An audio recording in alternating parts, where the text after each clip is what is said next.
Assalamualaikum warahmatullahi wabarakatuh.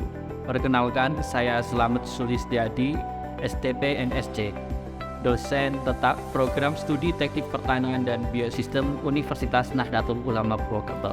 Pada kesempatan kali ini, perkenankan saya akan mempresentasikan profil diri dosen pada bidang pengajaran. Dan pada kesempatan kali ini yang akan saya sampaikan adalah bidang pengajaran pada mata kuliah sifat fisik hasil pertanian. Mata kuliah sifat fisik hasil pertanian merupakan mata kuliah wajib yang ada di semester 4 yang memiliki 3 SKS, yaitu 2 SKS teori dan 1 SKS praktikum.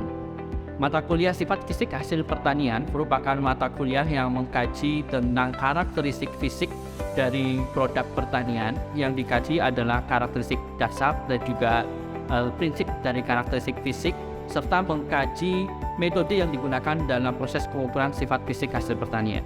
Selain itu, mata kuliah ini juga mengkaji tentang penerapan sifat fisik hasil pertanian yang diterapkan pada mesin industri.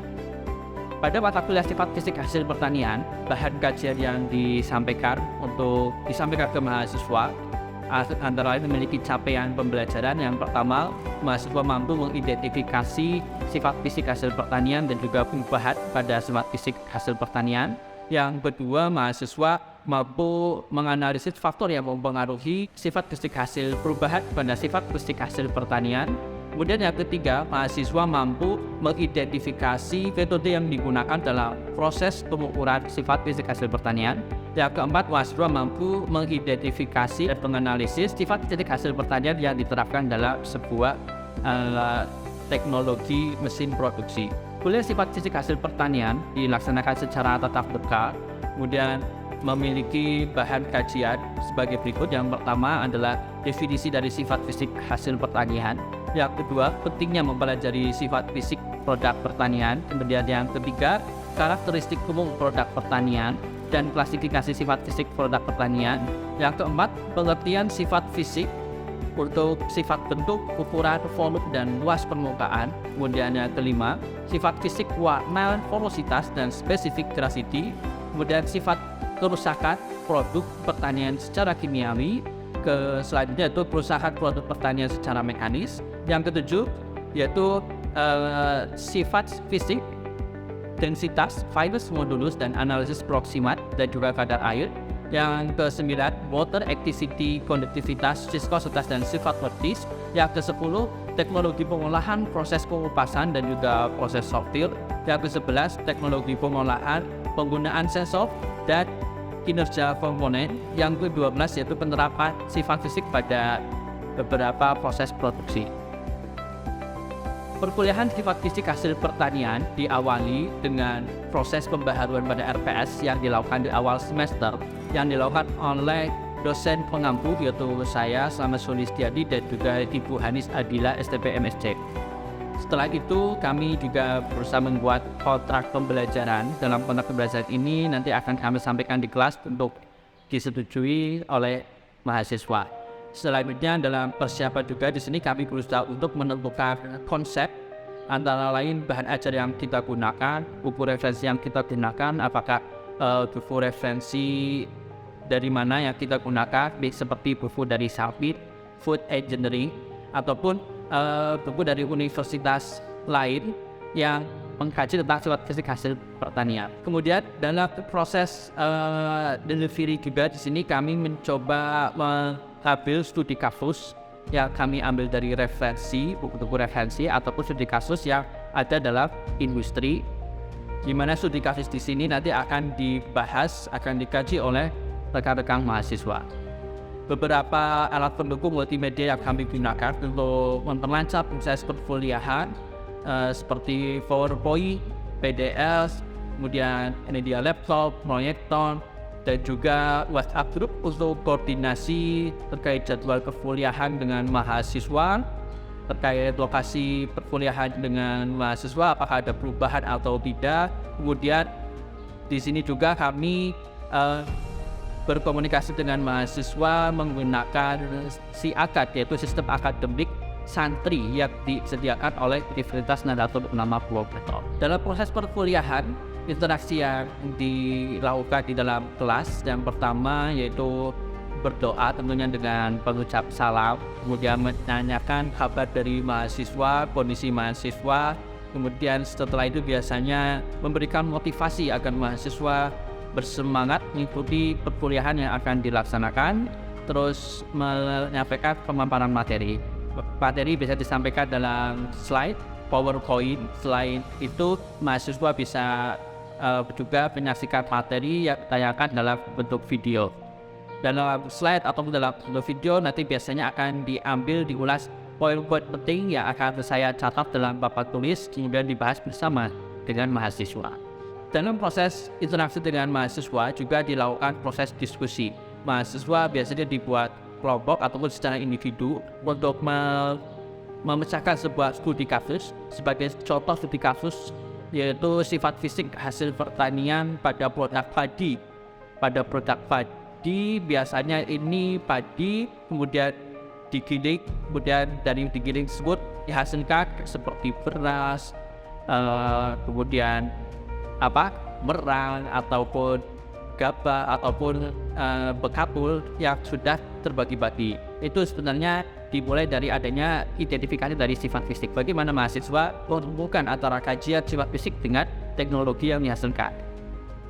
Di sini dari hasil diskusi, mahasiswa juga kita latih dalam pembuatan latihan soal, kemudian tugas kelompok, kemudian mahasiswa mempresentasikan tugas kelompok di tempat kelas. Dalam proses penilaiannya, selain menggunakan nilai TTS ataupun UAS, juga dinilai menggunakan penilaian tugas-tugas mandiri yang dikerjakan oleh mahasiswa. Selain itu, tugas kelompok yang dilakukan mahasiswa biasanya selain dalam bentuk presentasi, mahasiswa membuat paper, membuat risam sebuah studi kasus. Dalam risam tersebut kita bisa menilai kemampuan pemahaman mahasiswa dalam merangkai kalimat ilmiah, menyampaikan pendapatnya secara ilmiah, menyatu referensi, bagaimana mahasiswa mampu mencari referensi yang tepat. Di situ juga bisa kita ambil poin sebagai bahan penilaian mahasiswa. Selain itu, selain UTS, UAS juga biasanya mengadakan kuis untuk menilai mahasiswa.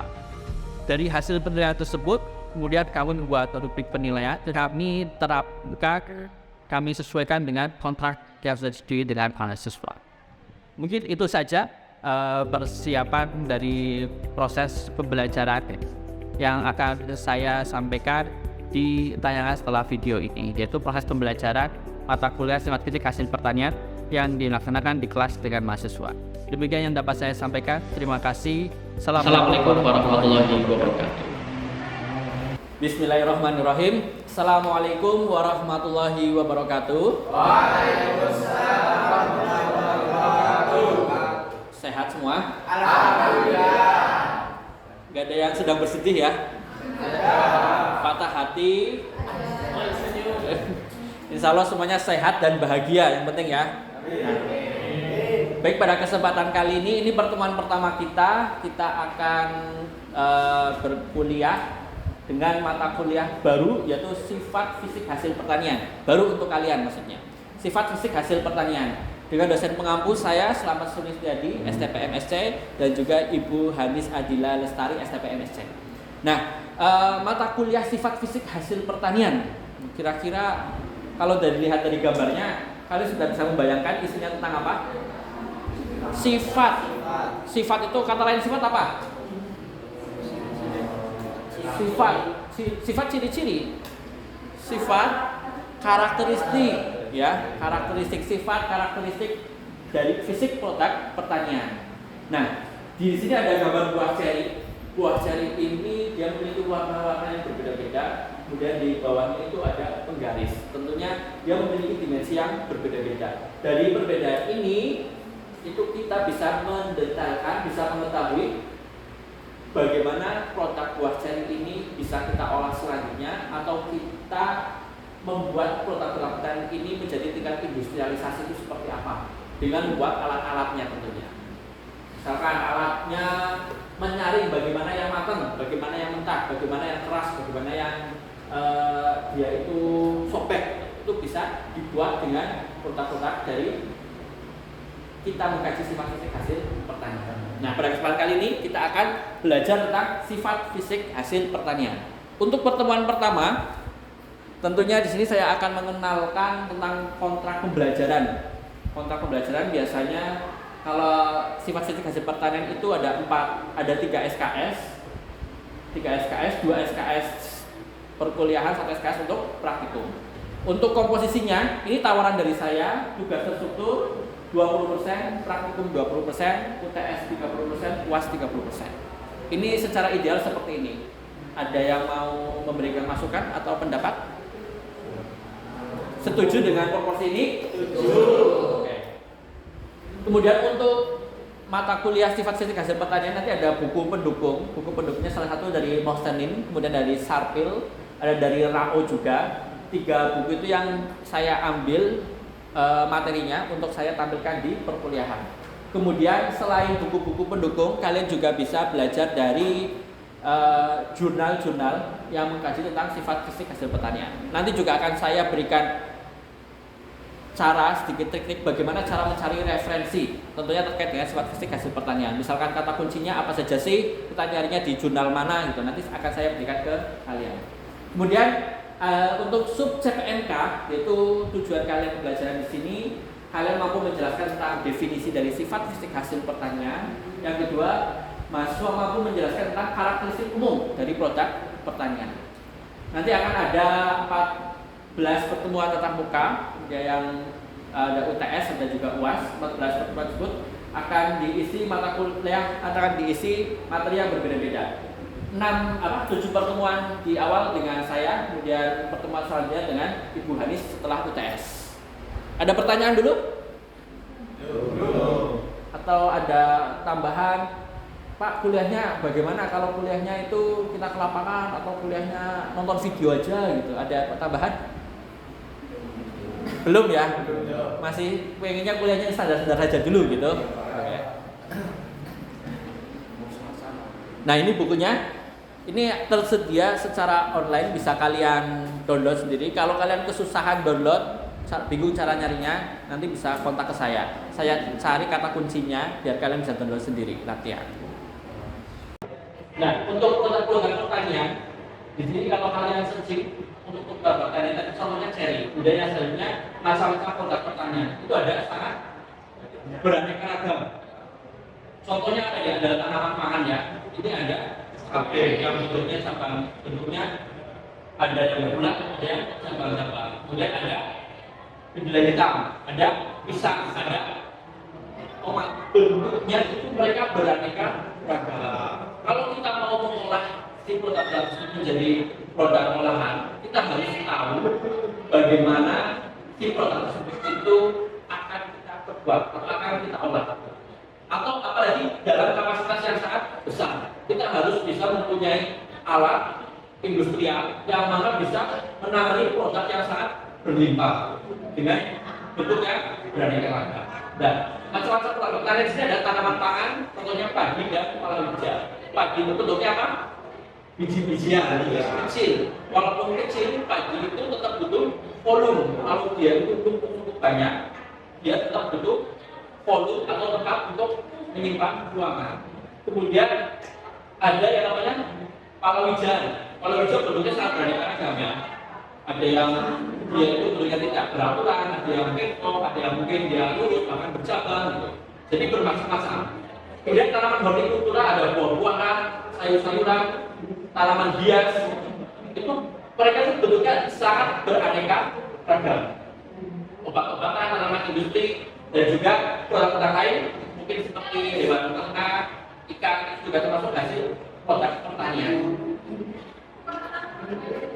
Nah, karakteristiknya yang pertama adalah voluminous dan bulk. Voluminous apa? Dia itu memiliki volume. Contohnya terong. Terong, ada yang terong kepok, ada yang terong mulus. Dia kalau misalkan terong dalam posisi banyak, dia mau disimpan, itu posisinya seperti apa? Kalau misalkan dia pekok-pekok, pasti akan ada banyaknya membutuhkan rongga, ya kan, membutuhkan tempat untuk penyimpanan. Tapi kalau dia itu misalkan bentuknya kita pilih dulu bentuknya sama rata semua dulu, supaya yang tidak betul kita ini nanti maka wadah tersebut akan lebih banyak dari yang kalau yang pekok-pekok. Kemudian produk tersebut itu penawaran produknya relatif kecil. Biasanya kita kan butuh produk pertanian untuk porsi makanan, ya kan? Untuk proses untuk makan sehari-hari kita membutuhkan produk pertanian dengan porsi yang kecil atau sedikit dan mudah rusak. Produk pertanian itu mudah rusak karena dia itu masih mengalami proses. Kenapa dia bisa busuk? Karena dia masih proses respirasi. Kalau dia masih hidup kan kita bernafas, ya kan? Bernafas. Kalau dia masih hidup berfotosintesis. Tapi kalau sudah dia itu dipanen, lepas dari pohonnya, itu masih melakukan proses respirasi. Yang mana energi atau zat-zat yang terkandung dalam si buah-buahan tersebut atau sayuran tersebut digunakan untuk menjadi dia itu mempertahankan kualitasnya. Kemudian tidak seragam. Ada yang bentuknya kacang panjang, ada yang bentuknya biji-bijian, ada yang bentuknya bulat-bulat, macam-macam bentuknya. Kemudian ketergantungan pada alam. Contohnya apa? Dia tergantung pada alam. Tergantung pada cuaca pada alam. Contohnya apa? Buah-buahan mereka tergantung pada alam. Misalkan cabai. Cabai tergantung pada alam apa enggak? Ya. Kalau musim hujan biasanya busuk ya, biasanya busuk. Kalau busuk si cabai biasanya bagaimana? Produktivitasnya sedikit, ya kan? Kalau kita punya suatu alam yang kapasitasnya besar, menggunakan cabai bukan sedikit, maka tidak bisa digunakan. Kemudian bersifat musiman. Selain itu memiliki banyak produk substitusi. Misalkan kita mau produk tepung-tepungan, ya, ada macam tepung, ada tepung beras, ada tepung tapioka, tepung maizena, itu kan produk tepung-tepungan yang maksudnya bisa sekali mensubstitusi atau melengkapi. Dan karakteristik produk tujuan dari proses produksinya dan handling produk masalahnya itu masing-masing berbeda. Oke, gambar selanjutnya ini buah apa? Hijau, buah. Hijau buah apa sayur? Sayur ya. Ini buah apa? Tomat atau apel? Apel ya. Apel ya. Nah ini coba kerjanya gimana kira-kira dijelaskan? Apel kemudian memilih warna. Yang merah yang turun, yang hijau yang masuk ke sana. Bisanya itu gimana? Kenapa yang merah bisa masuk ke sini, hijau bisa masuk ke sini? Kenapa? Teridentifikasi gitu. Jadi ini ada sensor. Ini antara dua hal ya. Ini kan hampir semuanya yang warna hijau itu yang ukurannya lebih kecil. Ya, kalau yang dia ukurannya lebih kecil itu, kalau misalkan ada, misalkan cara kerja lain ya, kita identifikasi gambar. Itu kan kita kasih blower. Yang kecil-kecil itu dia tertiup, ya kan? Tertiup, jadinya dia masuk ke sana. Kalau yang besar dia turun di sini. Selain misalkan dengan sensor warna. Nah, sebenarnya sifat-sifatnya itu ada apa aja sih? Sifat produk, ada sifat fisik, kemudian ada sifat mekanik. Sebenarnya sifat mekanik itu sifat fisik juga, tapi ini lebih diterapkan di proses-proses mekanik kayak misalkan pengepresan. Si produk itu dia teksturnya apakah keras, tingkat kekerasannya seperti apa. Kemudian sifat aero dan hidrodinamis. Ini seperti sifat si produk misalkan dia itu di proses pencucian. Proses pencucian kalau yang produk tomat banyak sekali dia kan harus menggunakan air yang mengalir, ya kan? Si tomat apakah itu ngambang, apakah tomat itu tenggelam, gitu. Atau mungkin produk yang sudah diolah, tomat-tomat yang sudah diolah menjadi saus. Apakah si saus itu mau mengalir dalam aliran botol atau saus itu mampat nggak bisa dialirkan dalam botol? Nah itu kan proses dari aliran si produk, proses apa sifat fluida dari produk-produk pertanian atau biasa kita sebut dengan sifat reologi. Kemudian ada juga sifat thermal. Produk tersebut itu sebenarnya mampu bertahan dalam konduktivitas panas dalam panas berapa sih? Nah, setiap produk itu dia memiliki yang namanya konduktivitas panas, kemampuan. Oh ini produk ini konduktivitas panasnya sekian. Jadi kalau dikenai panas yang lebih tinggi, lebih dari konduktivitas panasnya dia bisa rusak. Kemudian ada juga sifat elektris. sifat elektris ini si produk itu dia itu dikenai oleh gelombang-gelombang listrik. Bisa proses sterilisasi atau proses produk pertanian lain yang dia itu membutuhkan proses listrik. Juga sifat optis itu kayak mengidentifikasi warnanya, mengidentifikasi bentuknya itu dilihat dari sifat optis. Nah, ini contoh lain. Bisa menceritakan tentang ini?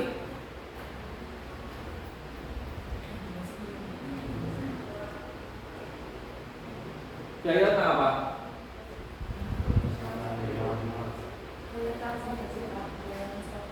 Kenapa? Proses sortir. Sortir gimana?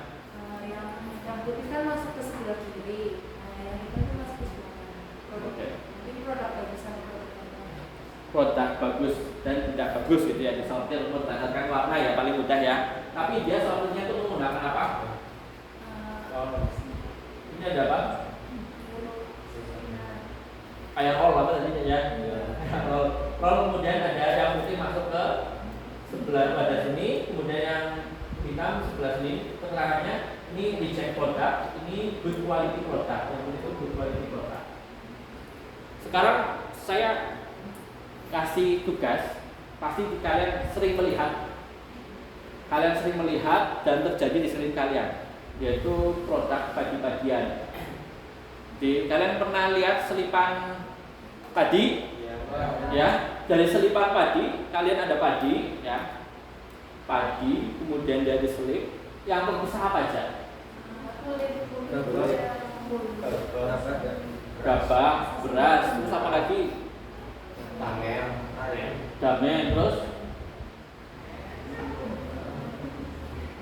yang dia bekatu, ayam, dedak, itu maksudnya kemana? Beda sama gabah kan? Itu proses pisahnya seperti apa?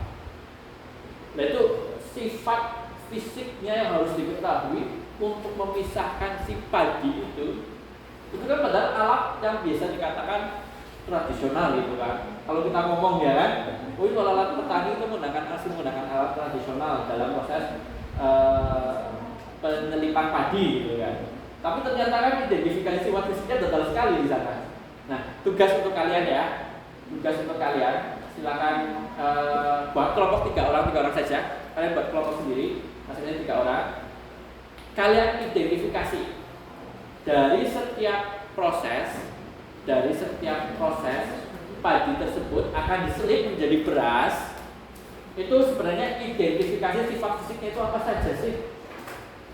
Kira-kira caranya bagaimana si mesin penggiling padinya tersebut itu memisahkan dari berbagai macam jenis, ada yang gabah, ada yang berasnya, ada yang beras kecil-kecil apa namanya?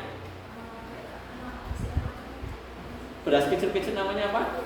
Merah, apa namanya? Beras yang rusak yang kecil-kecil gitu kan? Terus ada juga yang dia itu apa? Bekatulnya kan? Bekatulnya dedak. Ada yang juga dia kayak kulit merangnya itu loh, kan? Jadi banyak banget ya. Nah kalian identifikasi si gabah tersebut itu sifat fisiknya apa saja sih sehingga bisa menghasilkan mesin penepung. Itu kan ada di sini kalian. Nah saya minta coba kalian identifikasi. Nanti silakan tugasnya kalian antara satu kelompok dengan kelompok yang lain, ya, itu harus dibagi. Itu kan sangat banyak dibagi. Kamu identifikasi bagian apanya sih, misalkan saya gambarnya, ini bagian merangnya, bagian ini kan ada berapa kelompok nanti, jadi semuanya dapat. Tapi harus detail dari produk pertanian tersebut, awal sifat fisiknya apa saja yang perlu diketahui, kemudian dia menjadi beras, itu identifikasinya apa saja. Ada pertanyaan nggak? Belum? Lanjut, oke. Saya kasih bocoran sedikit terkait yang gabah tadi.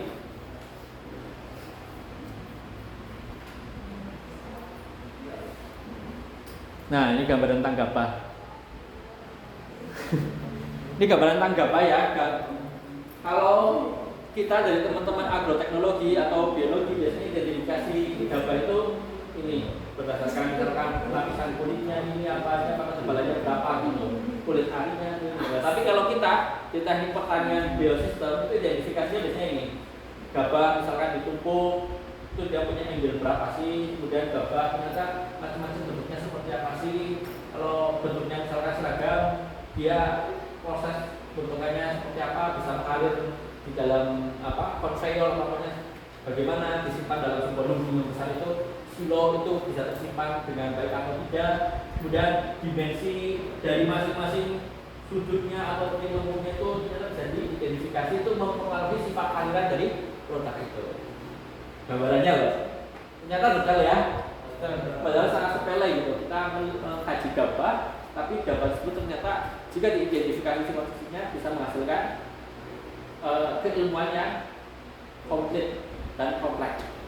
Baik, mungkin itu saja perkuliahan kita pada hari ini. Nanti silakan tugasnya dikerjakan, minggu depan dikumpulkan dalam bentuk Microsoft Word saja. Ya. Ada pertanyaan?